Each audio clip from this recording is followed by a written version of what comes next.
He honore, he kōria, he mai ngāro mō ki te mato te whenua, he whakaaro pai ki ngā tāngata katoa. Aro haina ngā teina me ngā tuatana, he whakatōpū ni mai nei i rau i te tūni. Hei whakapakari a tātou nei wānanga i tēnei rangi noreire te koroheke, te rangatira, te are. Nau, i whakawātia te huarahi kei ui a tātou. Kia te kai ngā kōrero kia putai a tātou nei whakaaro, a tātou nei wānanga. Hei aro atu ki ngā kaupapa o a tātou nei iwi Māori. Nō reira, tēnā koe e te Tairawhiti, tēnā koutou mō a koutou mihi hei whakamahana i a tātou e hui mai nei. Nō reira, tēnā koutou pai mariri ki a tātou katoa.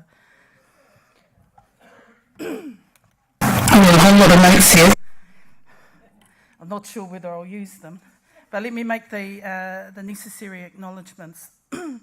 Firstly, to Her Excellency Laura Clark, our British High Commissioner. You were returning to a place where significantly during the Tuia 250 event, you made acknowledgements on behalf of your country that were significant and will be a milestone moment in the way that the history of our country is recorded and the way in which we continue to identify and retell the stories of colonisation here in New Zealand. I think the sincerity with which you did that will be a lasting memory for many who were present during that time. So I want to acknowledge you and your leadership, your heartfelt leadership.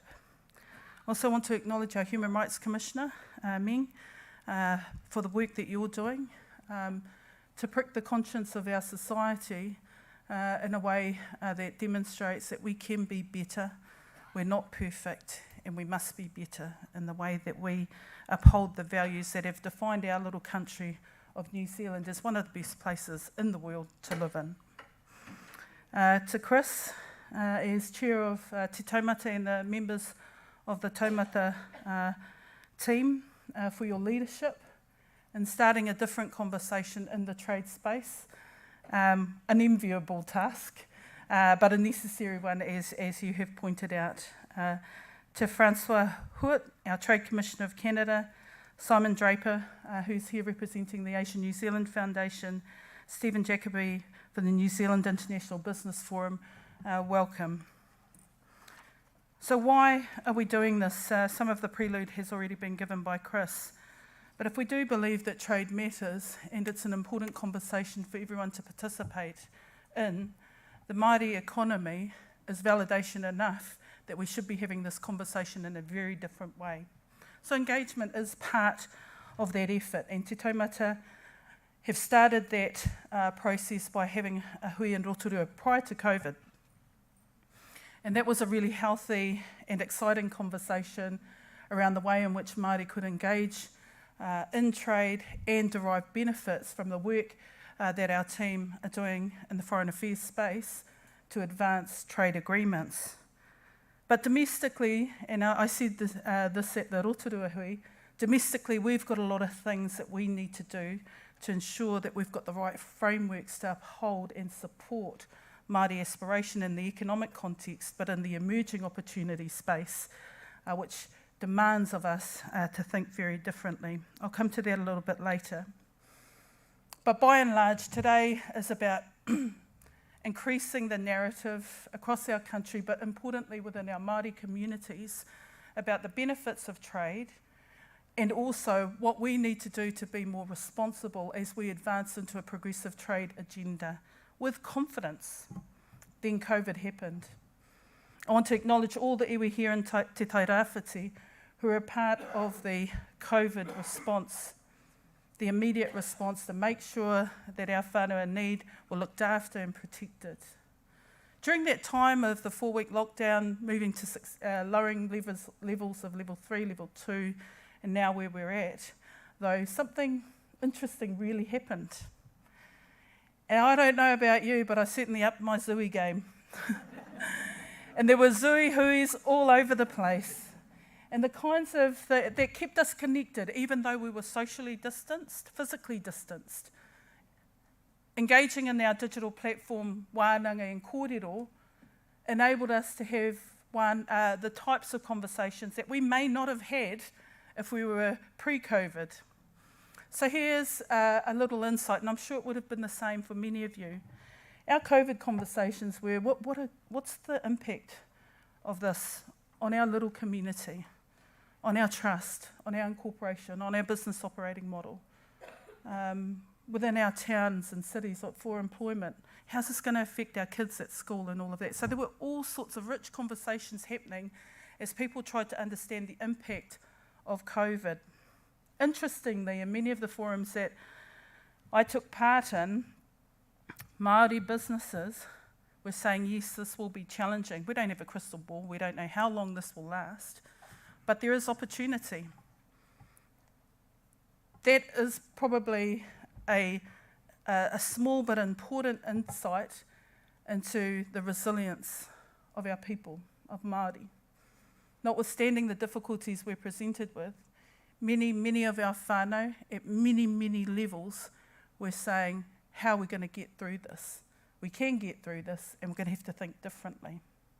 So this conversation right now, in terms of the opportunity of trade agreements, how the whole world needs to reset the conversation around economic opportunity, delivers to us a really unique advantage as Māori, because the question we're asking, by iwi, or by definition of being Māori, is how do we capture some of that value and opportunity? How do we drive and lead some of this space? And I think with the mahi that you're doing with the Te Taumata, again, this is the conversation we want us all to have. And it shouldn't wait for forums, but it should be informed by the way we create these forums to bring people to have that conversation with us. So as you might know, our COVID response all the way around the world has positioned us well as a small country down the bottom of the world. People are looking to the way in which we're dealing with things.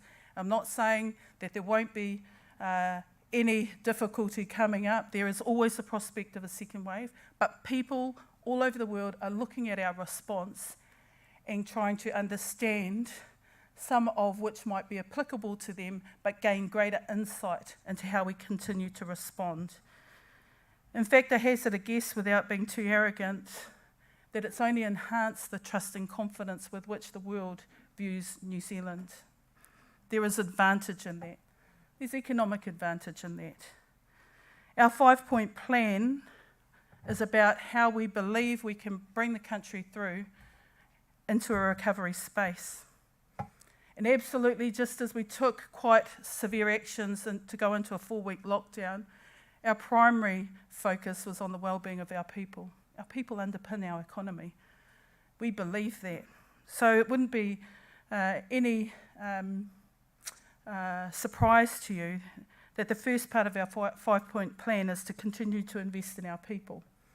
In fact, ensuring that we were able to introduce packages like redeploying workers from one sector to another, ensuring that we were able to provide the wage subsidy scheme to help buffer and cushion some of the impacts for businesses as a result of COVID, increasing incomes for the most vulnerable during a time when actually it was really necessary, doubling the winter energy payment because we knew we were heading into winter and those most affected were going to be our old people and our children, and then moving quickly and decisively into investing in skills and training, because we know that if we invest in this space right now, we can position for the future jobs that are coming up on the horizon. So free apprenticeships and trade training, again, an important aspect of investing in our people. The second part was jobs. Jobs. And so in order to ensure that the government was leaning in and not taking an austerity type of approach, which was experienced after the GFC, we're leaning in, which is why we've announced a significant investment in shovel-ready infrastructure, because that immediately will go to our regions and our local economies will get the uptake and flow through benefits of that level of investment. $3 billion in infrastructure projects will make a difference. And that's going to, again, be a part of our opportunity to buffer some of those impacts and then demonstrate that the government is not a bystander in the recovery. Also investing into the kinds of jobs that will benefit our environment, our green jobs package. When other solutions might see the environmental priorities should be kind of taking a back seat, we don't believe that. We actually believe this is a part of determining the kind of country we want to be and how we're going to lean in to what we value. And that significantly will be an important element of our plan going forward. Leading to our third and important priority is preparing for the future. Again, investing in housing infrastructure, because we know that if we can address the significant disparities that already exist in the housing sector across the whole spectrum, that is going to be an important founding contribution to greater security for many more New Zealanders. But also investing in the things, and of recent it would make absolute sense. We cannot defer things like flood protection and resilience, addressing the issues of climate change, which councils alone cannot cope with, the increasing costs in that space. You'll see through our infrastructure investment, we're preparing for the future by helping communities plan for greater resilience going forward into the future. Thinking about waste differently, clean energy as our solution towards a low carbon economy are all a part of that preparing for the future. And also future-proofing our health system. For far too long, the lack of investment, and more than bricks and mortar, it's actually our health workforce, will not go unaddressed by our government. We believe that we've got to have a strong health system going forward.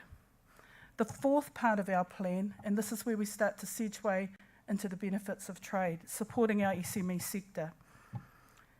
Things like the Business Finance Guarantee Scheme, interest-free loans, the Tourism Recovery Fund, tax relief for our SME sector are all a part of signalling that the backbone of the New Zealand economy, yes, has some big players in the export sector, but by and large, it's like how we live, right? In small towns and communities, only 2 degrees of separation on the backbone of what a lot of SMEs are doing, and in the Māori sense, add to that our trusts and corporations.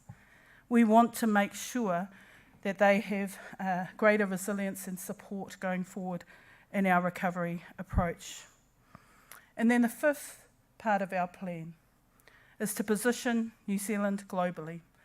Later on today, you'll hear Vangelis talk about what we're doing in the trade space to be able to ensure that while the whole world is trying to respond to the impact of COVID, New Zealand is positioning itself in a strong way to continue and be proactive and progressive in the trade space. And that'll be built off the work that we're doing with the UK and the FTA, as well as the EU. And he'll also talk about what we're doing to support our domestic focus on SMEs. And I'll characterise it briefly as resilience, building the resilience of our SME sector, maintaining a rules-based system, and continuing to improve the relationships that we have globally that underpin our FTAs. So during the period of COVID, there was some light at the end of the tunnel as everybody tried to kind of look at the crystal ball and say, how's this going to impact on us? New Zealand's overall goods and exports concentrated in the primary sector have remained largely steady throughout the COVID-19 pandemic. Although there was a 2% dip for the month of April compared to the previous year across all goods exported. According to the provisional figures from the 1st of February to the 1st of July, goods exports were valued at 26.65 billion, only slightly down on 26.89 billion for the same period in 2019, and still at record levels compared to all other years. Demand for agriculture and horticulture exports has held up, in spite of supply chain disruptions. But as you will be aware, other sectors like forestry and fisheries have been more severely affected. The impact of the recent Beijing outbreak on seafood exports shows just how volatile the global situation can be. 2 key export service sectors, education and tourism, have been really hard hit by our border control measures and the harsh restrictions that we are putting in place. And this in turn has impacted on Māori businesses, especially in the tourism area. Overseas visitor arrivals in April were virtually zero, while 307,000 people arrived in April last year. There have been some short-term wins, like horticultural producers being able to redeploy workers. In the longer term, COVID-19 has imposed a need for many businesses to pivot significantly, and the government is working hard across sectors to support that effort. The limitations imposed by COVID-19 have highlighted the importance of digital technology for our economy, with digitally delivered services seeing a modest increase. The tech sector is a relatively small part of the Māori economy at present, but has significant potential to grow. In fact, I was with one of your own, Barry Soot, up in Auckland, and we launched the T3W network, which was the first step of being able to provide a meeting place of Māori tech businesses, but also other tech businesses who want to collaborate with Māori and grow that ecosystem. It's kind of like a saying back home, might be small, but we've got big ideas and we're going to make it happen whether you like it or not. That the germane, that the essence of that tech sector when I was up in Auckland launching that group was all ideas driven. It was actually quite an exciting space to be in. And importantly, this sits on the back of our recently concluded World First Digital Economic Partnership Agreement, which Te Taumata had a hand in contributing to. It builds on existing digital trade rules to create a framework for cooperation on the cutting-edge issues within the digital economy, such as digital identities, emerging technologies like AI, and using digital tools to facilitate trade. What I've noticed, and I'm sure many of you can contribute to the conversation in your own sectors, is that Māori continue to see technology as a disruptor to capture more value in what they're currently doing or where they want to pivot to. We have to grow this ecosystem of opportunity. This, in my mind, is going to be a key support to grow and advance the Māori economy. The global situation is still evolving. The overall impact on the Māori export sector will still depend on how major trading partners respond to the virus. The World Trade Organisation's trade forecast predicts that world merchandise trade will reduce by between 13% and 32% in 2020. The OECD estimated in April that the drop in economic output in a country is equivalent to a decline in GDP of 2% for each month that necessary virus contaminant measures continue.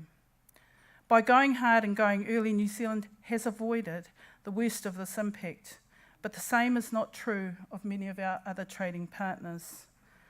An estimated 24% of jobs nationwide depend on exports. In Gisborne and the Hawke's Bay, that figure is 31%. We also depend on imports, both as inputs to our industry and for many of the products we enjoy as consumers. The world is looking at the largest economic shock since the 1930s. It is also a novel challenge in that it is both a demand and supply side shock. In short, the global environment in which we trade has profoundly changed. As a trading nation, this will change our economy in equally profound ways. So how do we adapt in the Māori economy? The level of collaboration within Te Ao Māori to mitigate the spread of COVID-19 and care for vulnerable groups, both Māori and non-Māori, has been inspired and unprecedented. And again, I acknowledge everyone at a local level and across the region who have worked hard in this area.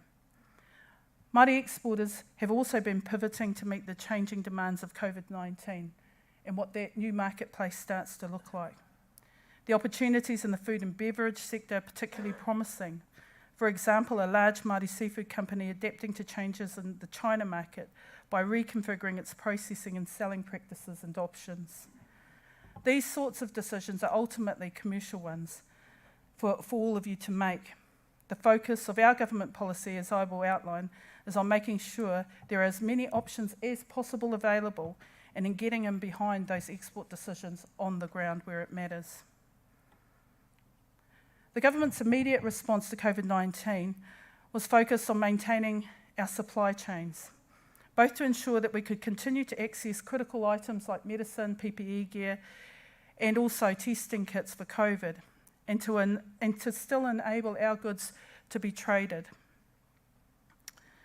In this space, one of the first examples that we can point to is the New Zealand-Singapore Air Freight project. It was an early initiative during the COVID lockdown period. It relies on a strong pre-existing trade relationship with Singapore and helps to meet mutual needs, improving our access to existing medical supplies, transitioning through Singapore, while also offering an avenue for our agricultural exports to the Singapore market. Together with Singapore, we also led the development of a joint statement committing to maintaining trade and supply chains. This has since attracted 10 more participants, with China the latest to join. COVID-19 has highlighted the importance of supply chains when the products concerned are medical supplies and essential food products. People see us as a trusted food producer. Again, that is something we must continue to trade on. But it was also important that we set down a marker to push back against the protectionist tendencies that come to the fore in situations like this and can cause long-term damage to our export opportunities. We acted on this commitment immediately by taking the unusual step of suspending import tariffs on medical and personal protection items that were needed as part of the pandemic response. This included, for example, soap, where we eliminated a 5% tariff. We're conscious that Māori businesses have been significantly impacted by COVID-19, particularly as many of them are clustered in hard-hit forestry, fishing and tourism sectors. On June the 15th, the Minister of Trade and Export Growth, David Parker, and myself launched the government's new trade recovery strategy. It consists of 3 elements, as I mentioned previously: supporting exporters, an additional $216 million over 4 years allocated to NZTE in the budget will enable more exporters to access a wider range of services, which will better enable them to survive the disruptions brought on by COVID-19. Secondly, reinvigorating international trade architecture. COVID-19 and the worrying trend towards protectionism that has exacerbated have reinforced New Zealand's need for a functioning, rules-based international trading system. We will be working to shore up the World Trade Organisation, as well as expanding and developing our network of regional and bilateral trade agreements. Thirdly, refreshing key trade relationships. The disruptions caused by COVID-19 have highlighted the importance of providing our exporters with access to a wide range of markets. While the decisions about where to export are ultimately down to them, providing new or expanded access through our forward pipeline of FTA negotiations to markets like the EU and the UK and South America will give them more options to work with. Our trade recovery strategy is underpinned by our Trade for All agenda as we respond to the social and economic wellbeing impacts. What I want to acknowledge with the work of that Trade for All board are the recommendations which open up the window as to why we should be doing things differently. So if I just take some of the high points of the focus of that particular report, focusing on including Māori, because of the significant contribution of the Māori economy, both domestically and potentially can add value to the NZ Inc. aspiration. Ensuring that our trade agreements are creating more opportunity for our SME sector, and then importantly for women. These 3 things alone, in terms of the recommendations of that Progressive Trade for All Advisory Board, I believe will form the core architecture of why the world sees New Zealand as a leader, because we rise up to some of the significant challenges where either by group or by indigeneity opportunities are locked out. And it's certainly my task in my Associate Minister role to make sure we do something about it for as long as I've got this role. That's why I'm really pleased that we were able to advance the first Indigenous cooperation agreement with Australia. We signed that on the 3rd of March this year with my Australian counterpart, the Minister for Indigenous Affairs, the Honourable Ken Wyatt. We were pretty clear when we embarked on this journey that while it might make our countries, our nation states, feel a little bit awkward about what they're signing up to, it was the right thing to do. What Australia has that we don't have is a procurement policy that guarantees to Indigenous Australians an opportunity to tender for a percentage of government contracts. That by and large has led now over a period of time to an Indigenous business now holding one of the most significant infrastructure projects to build a defence port in Sydney. And this is where we need to be going. We need to lean into each other as Indigenous peoples, and I'm looking forward to continuing this conversation with other nation states such as Canada, who has shown interest, and potentially Chile, who have indicated a willingness to have this conversation. For all of this to mean something to our whānau back home on the ground, we have to develop our enterprise pipeline, and that's going to be absolutely key. So I applaud the work of the Taumata to talk about trade agreements and the opportunity that it can secure and deliver to those who already participate in our export sector. And I am encouraged by the level of opportunity of emerging businesses in the new economy, especially in the digital tech sector.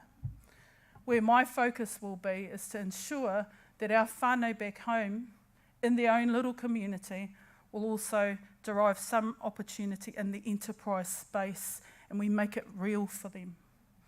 Because if we can lift all those interests in a way that people feel the difference, then there will be no doubt about it. Trade is something that our tupuna have always done, that we will continue to do, but in a way that everyone benefits, not just a some.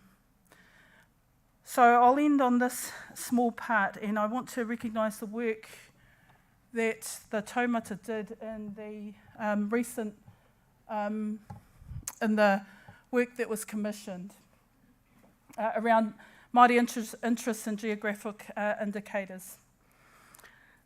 This will be the first time that work has been commissioned to try and pull together all the issues around strategic intellectual property management and how it could support enabling Māori whānau development, making those two critical connections.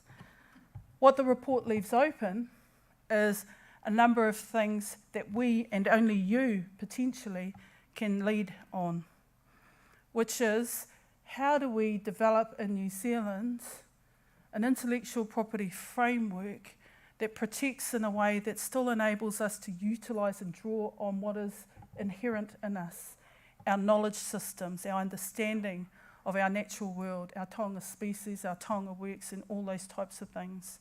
And that's part of a conversation that critically links to Y262 and that claim, and how we as a government believe we need to be taking that conversation forward, because that will help the new and emerging economy that will be firmly attached, joined at the hip, in my belief, to Māori aspirations going forward into the future. Nō reira he te takueti hei tāpiri atu ki te wānanga, kei mui a koutou nei aroaro, e mihi ana ki ngā kai kōrero katoa, i haria mai a rātou nei whakaaro, a rātou nei wawata, kia tui, kia herea ki te aronga nui, ka pewhi a tātou nei waka e anga whakamua, kia haere tōtika katoa tātou. Nō reira, tēnā koutou, tēnā tātou katoa. Kia ora.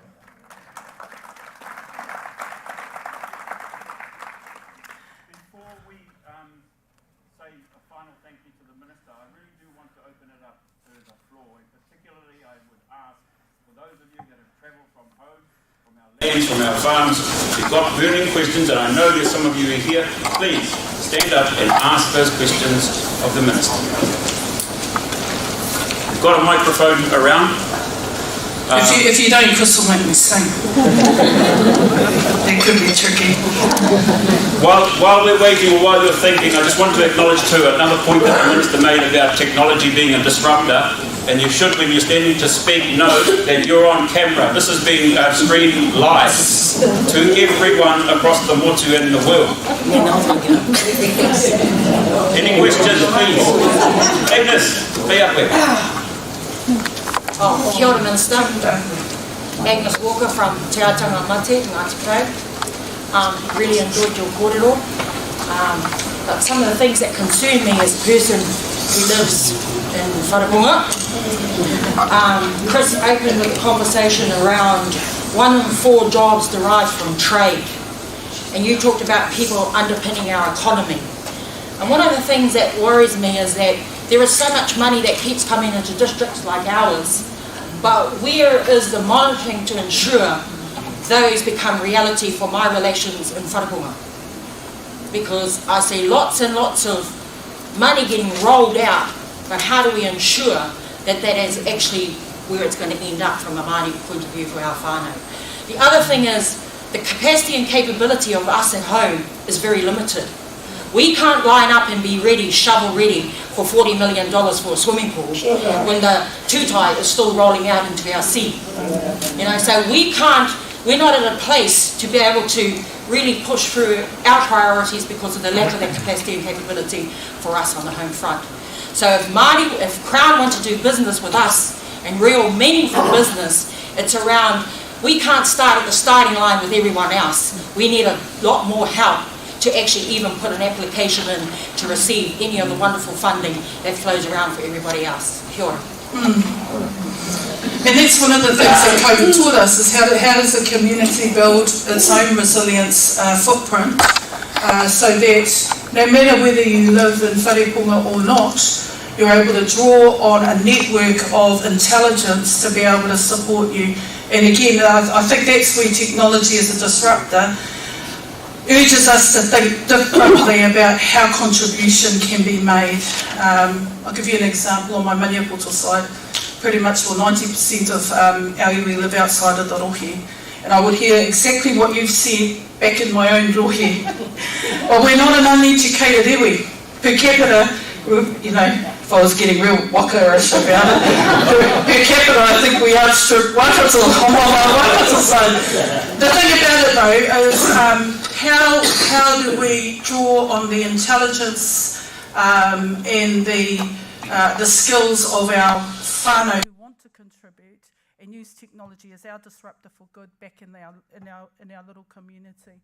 And that's probably part of the answer. Part of the answer, I think, from what I've seen so far, is opening up procurement channels that make it very clear that the local advantage is actually a necessary aspect when you make decisions, is key to that. Just like we're doing now, when many of the decisions are made, we've got a number of procurement aspects that must be covered, a level of commitment to trade trainees, local employment targets and things like that. That is at a high level. But for Māori, and the way that I'm heading, and this is what I've learned from what Canada's doing and what Australia's doing, we've got to be very specific. And we've got to ensure that the procurement advantage at central and local government level absolutely deliver benefit on the ground. So in a pre-COVID context, I think 42 billion per annum comes through the central government coffers and gets flicked out. And for local government, about 8 billion per annum. So there is opportunity galore there. We just need the right doors to be open to deliver the opportunities so that it gets to where it's going to have the greatest difference. Okay, thank you, Minister. One more question, please. Yes, we have. Porter, Ngāti Porou, Tairawhiti, Waitangi, etc. My interest is in this new development of what is called quantum technologies. Now that's beyond digital technologies, so it's the next phase. My specific interest is in weather modification and climate modification. I've been doing that for 30 years. Many more vouch for me. My interest is what you referred to earlier about the relationship between Indigenous peoples, Canada, Australia and so on. When could you facilitate that kind of interaction as Minister? Because I'd be interested in going into Australia and Canada as well. Yeah, so the cooperation agreement with Australia has been signed. That was signed on the 3rd of March. In fact, the Taumata established a four-week program in DigiX, which was a collaboration between Māori and North America, Indigenous peoples, to be able to bring together their diverse kind of worldview and create some collaborations in some very dynamic places. So I think, coming back to my point, is technology and the digital platforms as a disruptor. That created a whole new conversation. On their last day of presentations, which was just on Saturday, myself for New Zealand and Minister Bennett, the Minister for Indigenous Affairs for Canada, federal government, were on that particular forum so that the presentations could be made to us. We agreed informally that it would be a good idea to meet, so we'll be continuing our conversation about the New Zealand-Canada relationship and where that might take us. I think the point to note, though, is that notwithstanding the benefits of locked-in opportunities through trade agreements like Indigenous chapters, what the digital platform provides us is an opportunity to reach out and into knowledge bases that can help us or that we can leverage from. I think probably in the space that you're in, it's a very bespoke space, and so it'll be one of those areas where you could probably do that without a trade agreement. We just need to create the right connections there. I'm not satisfied with my answer to Agnes, and I wouldn't want to leave the room without, I think, giving you a sense of connectedness to the kaupapa that you've got around what more could be done. One, you better get my number when I go get out. But this was our point around our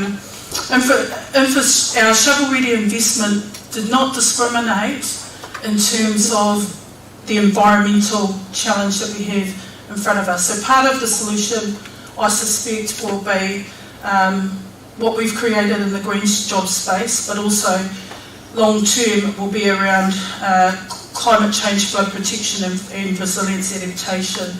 So we've got that, I believe we've got the right opportunity or window to do something, and if it is a matter of sitting down with the community to do something, I think that's something you should just get me outside before I take off.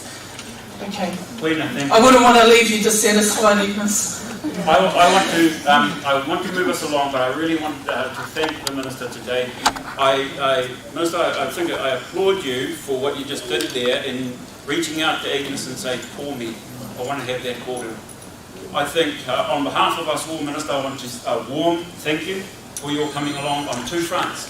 I know it's a sitting day in Parliament today, so you had to get special leave to be with us today. So I really thank you for making the effort. I also want to thank you on behalf, and I know I'm speaking for our whānau here today, for the effort of your government in terms of getting us through COVID. And all of the investment into the wages subsidy that was really important to keep our whānau together. So on those two fronts, Minister, I really want to thank you. You've been a strong supporter and look forward to doing more korero with you. Thank you very much. Can we have a clip, please?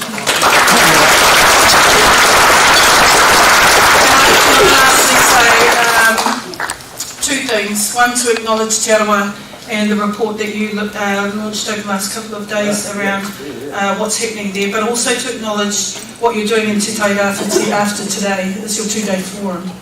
That, in my mind, signals that it's like an idea whose time has come. Is how do we aggregate opportunity across the Rohe, think differently strategically to what's emerging in a COVID context and get more opportunity from it. And if this forum helps Te Tairawhiti have that conversation, then that in itself is a success. Tēnā tātou katoa.